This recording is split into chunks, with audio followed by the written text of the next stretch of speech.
परिचय। तुम घड़ी की तरफ क्यों देख रहे हो विजय? चाचा जी, मैं घड़ी की सुइयों के द्वारा बने कोण को ज्ञात करने की कोशिश कर रहा हूं। अच्छा विजय, ये कौन सा कोण बना रही है? ये समकोण बना रही है चाचा जी। बहुत अच्छा।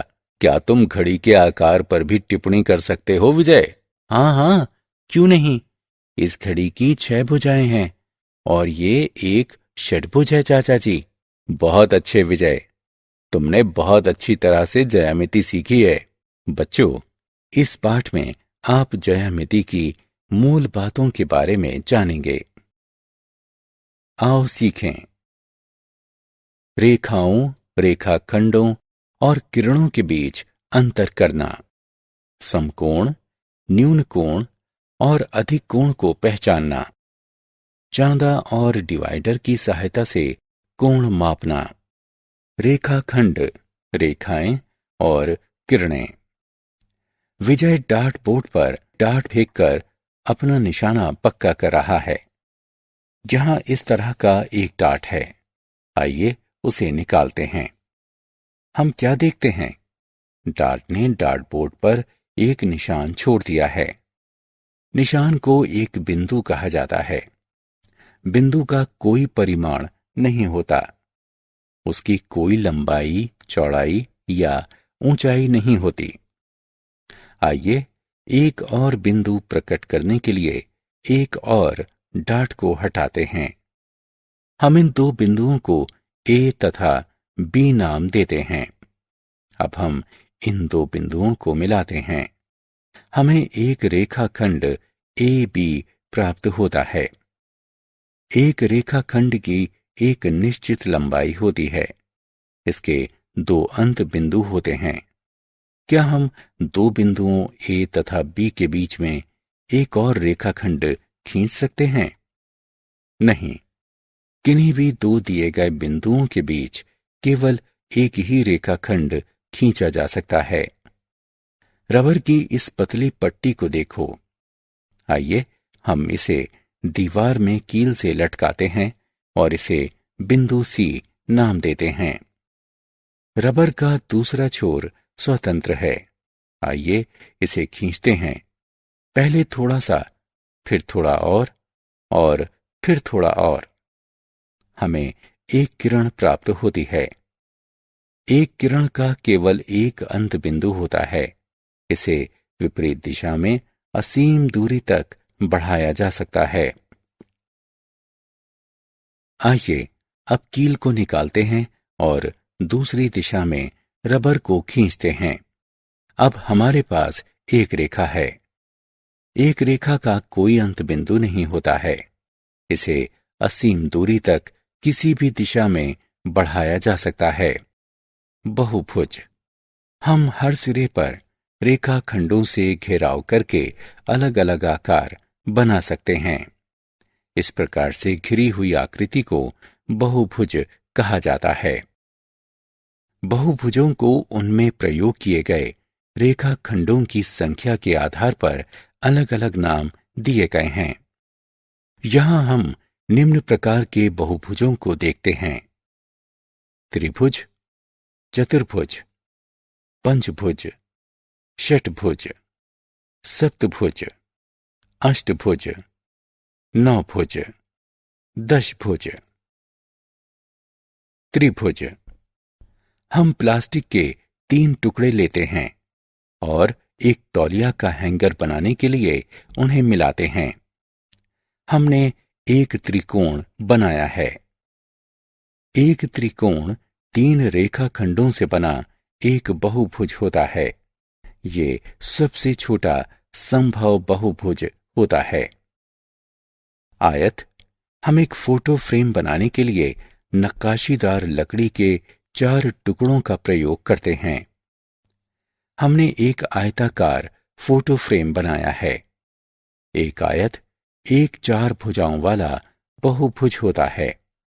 ये 4 रेखाखंडों से मिलकर बनता है। पंचभुज। अमेरिकी सेना के मुख्यालय की इस तस्वीर को देखो। इसे पंचभुज कहते हैं, क्योंकि इसमें 5 भुजाएं हैं। 5 भुजाओं वाला बहुभुज पंचभुज कहलाता है। षटभुज, यहां एक घड़ी है। आइए इस पर घेरा लगाते हैं।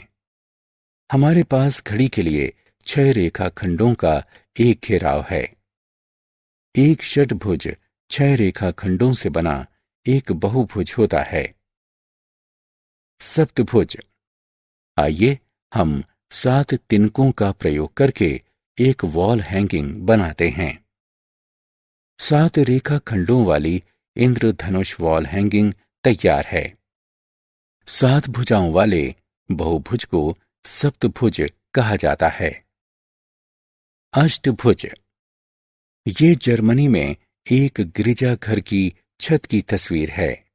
इसमें 8 भुजाएं हैं। एक अष्टभुज एक 8 भुजाओं वाला बहुभुज होता है। 9 भुज, इस छवि को देखो, ये पूजन का बाहघर है। सभी पूजन के बाहघरों में 9 भुजाएं होती हैं। आओ खेलें। स्तंभ का की वस्तुओं का स्तंभ ब की वस्तुओं से मिलान करें।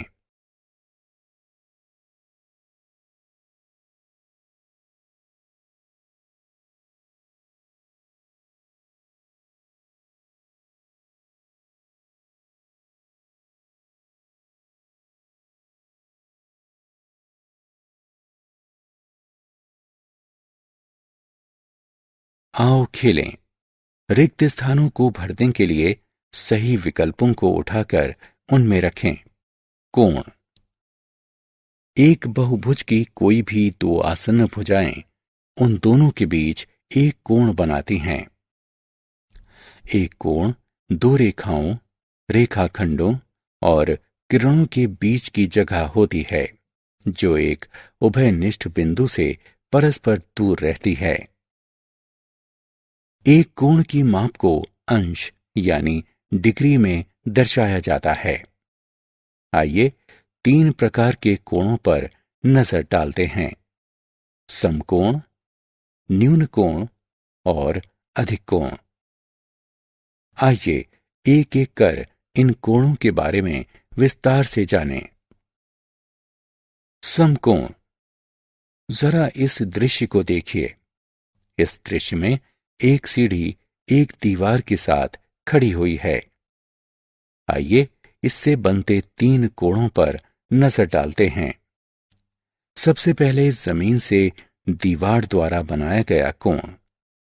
दूसरा, दीवार से सीढ़ी के द्वारा बनाया गया कोण।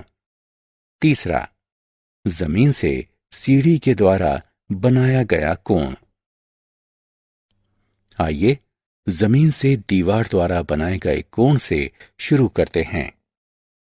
जमीन आधार के रूप में और दीवार ऊर्ध्वाधर रेखा के रूप में कार्य करती हैं।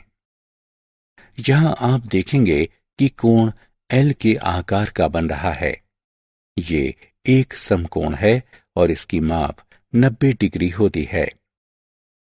न्यून कोण, अब दीवार से सीढ़ी के द्वारा बनाए गए कोण पर विचार करते हैं। हम दीवार को आधार के रूप में लेते हैं। सीढ़ी सीधी नहीं है, ये अंदर की ओर झुकी हुई है। इस तरह का कोण न्यून कोण कहलाता है और इसकी माप 90 डिग्री से कम होती है। अधिक कोण, आइए अब जमीन से सीढ़ी के द्वारा बनाए गए कोण को देखते हैं। हम जमीन को आधार के रूप में लेते हैं। सीढ़ी सीधी नहीं है, ये बाहर की ओर झुकी हुई है। इस तरह का कोण अधिक कोण कहलाता है और इसकी माप 90 डिग्री से अधिक होती है। कोणों की माप, हम सभी जानते हैं कि एक कोण को डिग्री में मापा जाता है। आइए अब 2 विभिन्न उपकरणों की सहायता से कोणों को मापते हैं। ये उपकरण हैं डिवाइडर और चांदा यानी प्रोटेक्टर। आइए इसे विस्तार पूर्वक देखते हैं। इस वस्तु को देखिए, इसे डिवाइडर कहा जाता है। हम कोणों को मापने के लिए इसका इस्तेमाल कर सकते हैं। आइए देखते हैं कैसे। सबसे पहले तो हम अंग्रेजी वर्णमाला का अक्षर एल लिखते हैं।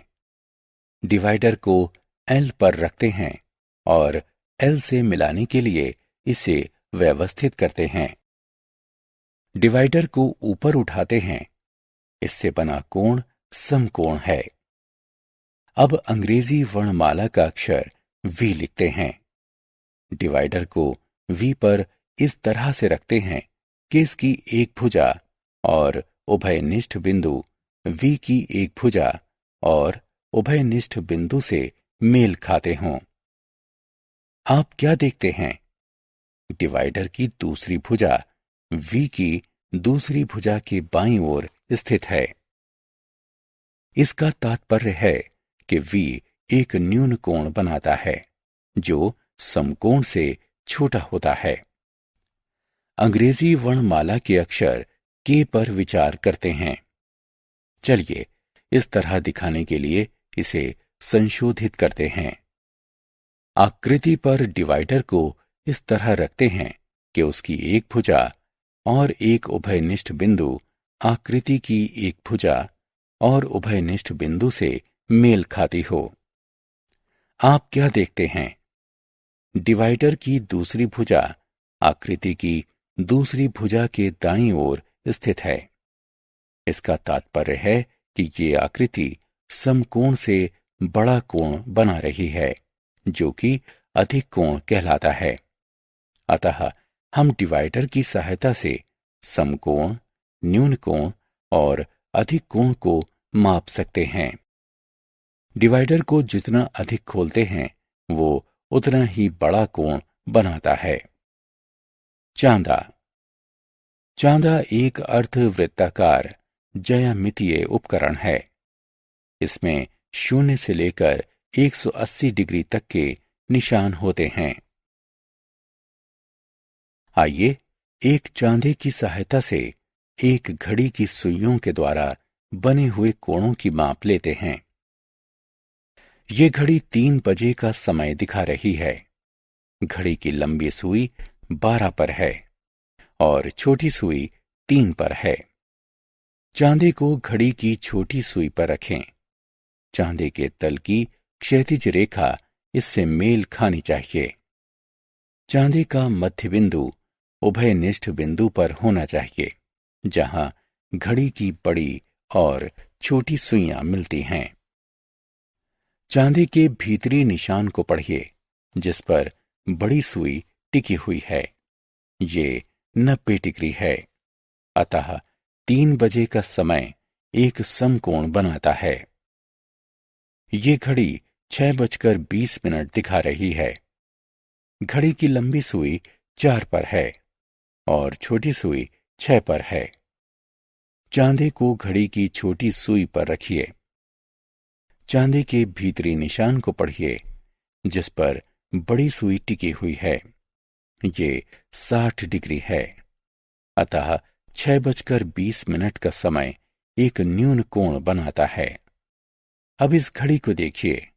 ये घड़ी 9:10 दिखा रही है।